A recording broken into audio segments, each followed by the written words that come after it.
व्यास ऋषी म्हणे म्हणून तो प्रसिद्ध होईल। आणि मग त्यानंतर ती तयार झाली महाराज। त्यावेळी सत्यवती गर्भवती झालेली आहे। ऋषी मुनी यमुनेच्या पाण्यामध्ये स्नान करून निघून गेले आणि मग त्या यमुनेतील एका बेटावर एका मदनासारख्या पुत्राला तिने जन्म दिला महाराज। आणि जन्मल्याबरोबर व्यास महाराज म्हणायला लागले, आई तुझी इच्छा असेल तू तिकडे जा, मी मात्र या संसारामध्ये येणार नाही, मी तपश्चर्या करणार आहे।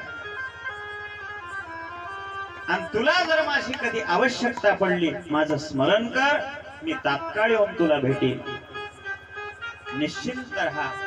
एवढं सांगितलं आणि तो मुलगा निघून गेला महाराज। व्यास महाराज निघून गेले। त्या बेटामध्ये त्या द्वीपामध्ये त्यांनी लहानपणामध्ये तिथे आयुष्य द्वैपायन असं म्हणतात त्या ठिकाणाला, जिथे व्यास महाराजांचा काय झाला जन्म झालेला आहे। भगवान विष्णूच्या अंशापासून ते जन्मलेले आहेत। लगेच व्यास महाराजांनी तारुण्यामध्ये पदार्पण केलं, तपश्चर्या कठोर तपश्चर्या केली, तीर्थयात्रा केली व्यास महाराजांनी।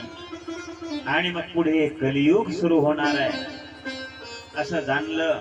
वेदांच्या शाखा निर्माण केल्या, वेदांचा विस्तार केल्यामुळं त्यांना वेदव्यास असं नाव पडलं महाराज। बोले वेदव्यास महाराज की जय, वेदव्यास भगवान की जय। 7 शिष्य आहेत महाराज व्यास महाराजांचे, पटशिष्य अशा प्रकारचे असलेले। सुमंतू जैमिनी ऋषी व्यास महाराजांचे शिष्य आहेत। वैशंपायन, पैल, असी, देवल अशा प्रकारचे शुक महाराज स्वतःचे पुत्र असलेले 7 शिष्य व्यास महाराजांचे तेजपुंज अशा प्रकारचे आहेत। आणि ज्याप्रमाणे सत्यवतीच्या पुत्राचा जन्म झाला,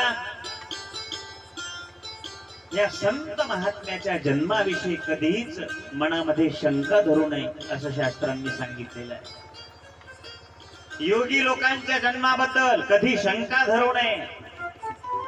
त्यांचं लौकिक चरित्र न पाहता त्यांनी जीवनामध्ये कार्य काय केलेलं आहे याचं चिंतन करावं, त्यांच्या गुणाचं अनुकरण करावं। अशा प्रकारचा सिद्धांत या ठिकाणी श्रीमद देवी भागवतामध्ये सांगितलेला आहे। पुढे अष्टवसुंधरा